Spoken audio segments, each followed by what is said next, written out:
In this video, we will solve problems of joint variation using a constant of variation.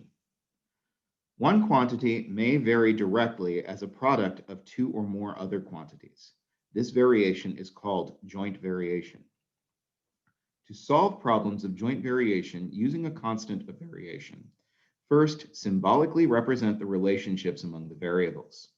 Second, find the constant of joint variation by substituting known values into the equation from step 1 and solving for k.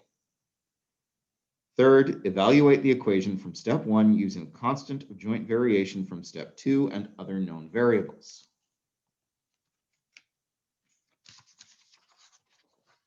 For example, find W if W varies jointly as x and y, and x equals 140, y equals 6, and the constant of joint variation is 0.5.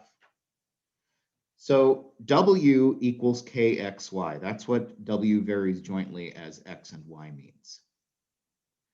Then W equals 0.5, our constant of joint variation, times 140, x, times 6, y.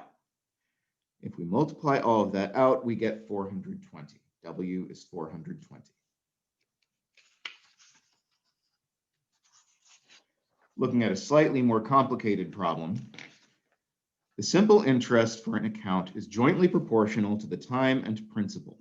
If the quarterly interest for an account balance of $7,000 is $87.50, find the interest on a balance of $8,500 for 9 months. In the joint variation equation, let y represent the interest, x represent the time, and z represent the principal. So y equals k times time times principal. So y equals kxz. Then $87.50 is equal to k times 0.25 times 7,000. That 0.25, that's 1/4 of a year, the quarterly interest. So we can solve for k. K is equal to $87.50 divided by 1/4 times 7,000, and we get 0.05, or 5%.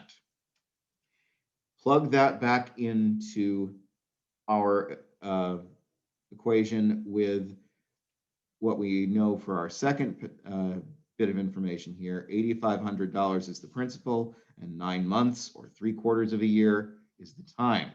So that's 0.05 times 0.75 times 8,500 gets us $318.75. So the interest on $8,500 for 9 months is $318.75.